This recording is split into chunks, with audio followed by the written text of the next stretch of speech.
how the feeling that all the Knicks fans feel.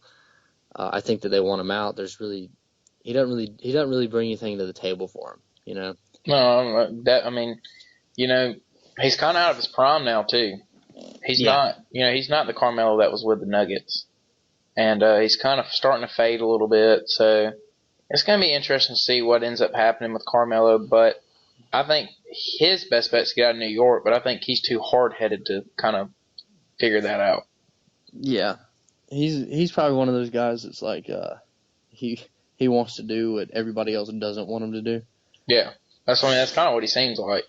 Yeah, but I don't know, that situation is going to be interesting to kind of monitor, I guess, a little bit. But it is what it is. But before we break off, UFC 209 is this weekend. They're in Las Vegas for the first time since the Ronda Rousey fight. The main event is a rematch between Tyron Woodley and Stephen Wonderboy Thompson. They were the co-main event for Conor McGregor's last fight in New York, and good fight. Tyron Woodley definitely won round 1. I've gone back and watched this fight a few times. Tyron Woodley definitely won round 1. Stephen Thompson then comes back and wins round 2 and 3, and then in round 4, Woodley catches Thompson twice and pretty much knocked him out the second time.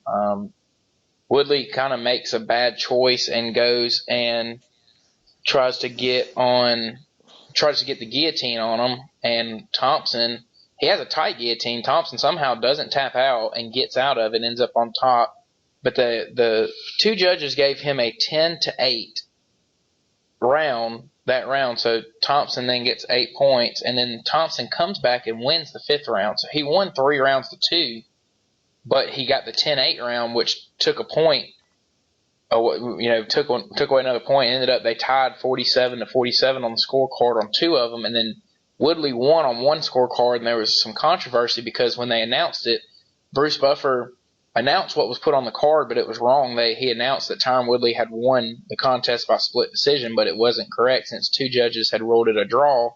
It's a majority draw, so it goes down as a draw on both of them's record, and they're now going to rematch on Saturday, and it's going to be a pretty big fight. The welterweight title fights have been fantastic over the past 5 years since GSP got out, and GSP is now signed back with the UFC. He was the welterweight champ for a very, very long time and was dominant, and he's now coming back, so we'll see what happens there. But this fight is going to be a good fight. You have Thompson, he's a karate guy, gets in a karate stance, throws karate kicks, karate-style punches, and then Woodley is a very, very big man that gets in there and tries to hit you with power and will get you on the mat and wrestle you and try to get in a dominant position and beat you down with punches. So that's going to be interesting. And then in the co-main event is Habib Nurmagomedov against Tony Ferguson. That's for the interim lightweight championship, which is Conor McGregor's division. Since he's going to be out for a little while with having a kid and everything, they're making an interim champ.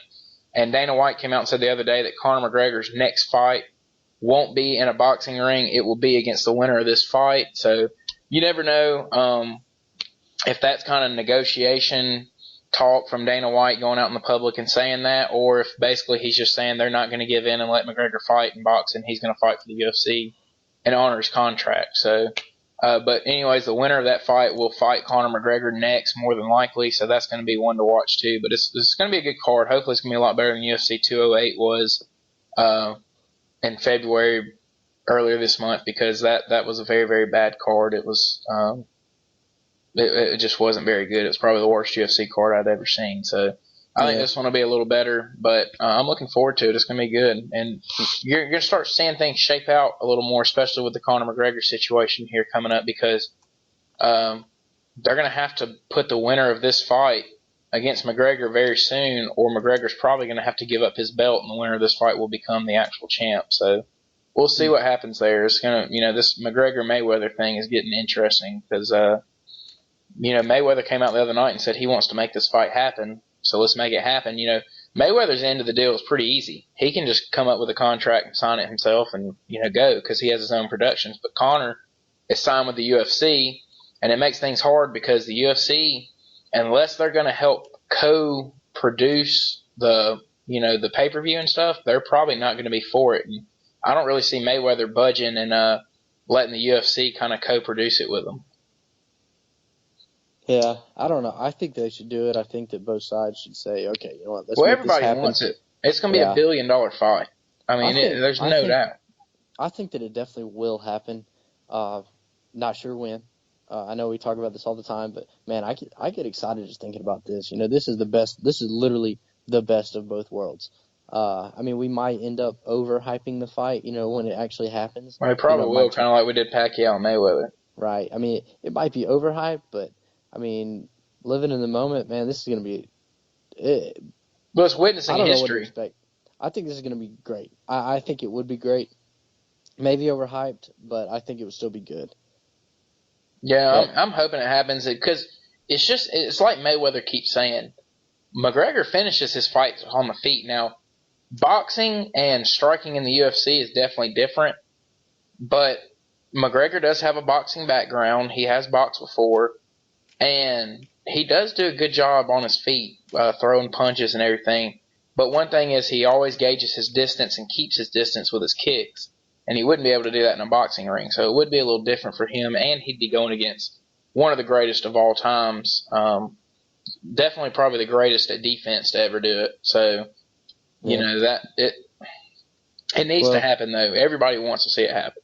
Yeah, we definitely do. So you said that, like you said, 208, right? That was in February? Yes. 209. 208 was not a good card. 209. Hopefully going to be a better card. Should be a better card. You got better fights on there. But you know what was a really good card? Troy Sigma Chi Troy Sigma Chi Fight Night that our boy Jaybird, congratulations Jaybird, won his fight. Brooks was there. We actually posted it on or Brooks broadcasted it through Periscope on Twitter. Yeah. Dude, tell us about it. Dude, it was cool. We had to get there early, and so it was kind of cool. I got to sit there and see the arena fill up, and it was almost to max capacity in Sartain. Yeah, it was packed. Wow. It was a good atmosphere. And, we were down in the locker room until his fight. It was the fourth fight of the night because they kind of did it weird and did it backwards and they didn't put the main fights, like the main event fights. They didn't do it the right way. But we were the fourth fight. It was cool to be down in the locker room with him and with his trainer and kind of see what goes on behind the scenes. Put a little bit of his pre-training in the video that's on Twitter. If y'all hadn't seen it yet, go on our Twitter at Hiding Our Bias and watch the video. It's pretty good. They go 3 rounds. It's 3 2-minute rounds, amateur boxing stuff. But they get after it. There's some good shots thrown. Jaybird rocked him one time, and the ref had to come over and give his opponent 10 seconds to kind of, get his head back together. But overall, it was a pretty good fight. I was proud of Jaybird. He got in there and he did the thing and came out victorious. It was a good night. We had fun. It was cool to be a part of. How were the other fights? Did you get to see any of them? Yeah, there was actually some really good fights. There was one fight, one of the guys got knocked down 5 different times.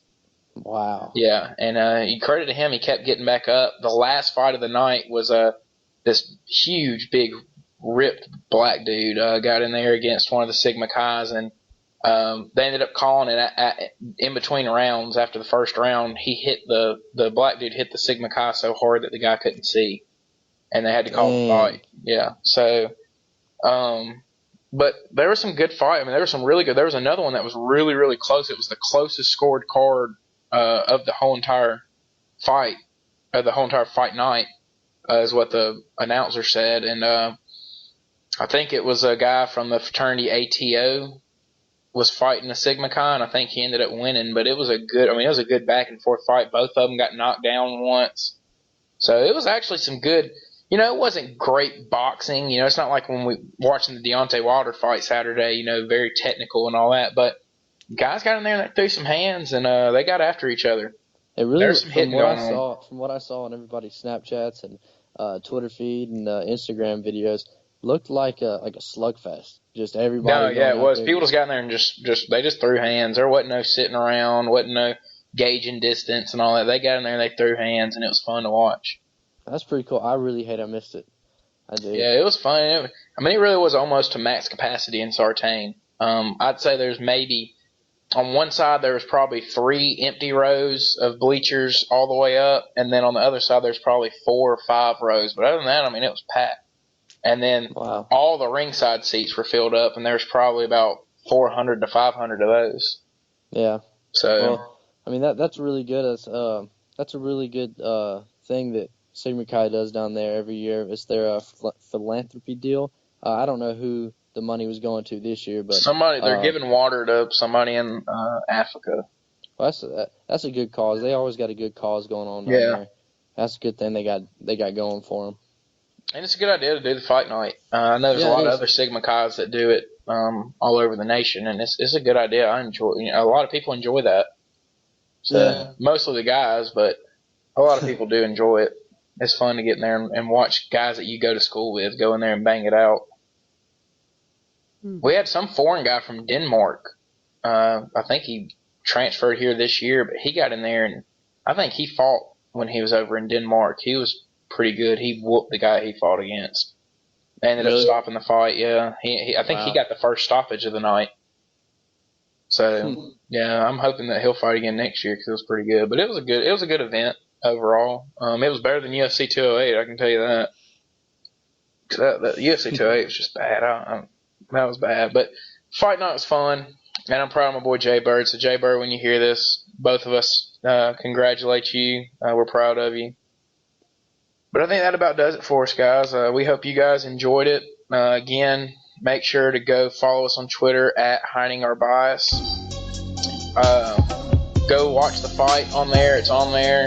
You can see everything. And make sure to follow me at Caleb Brooks 22. Follow Tripp at T_Blackmon9. And we appreciate you guys listening. We hope you enjoyed it. We'll see you next week.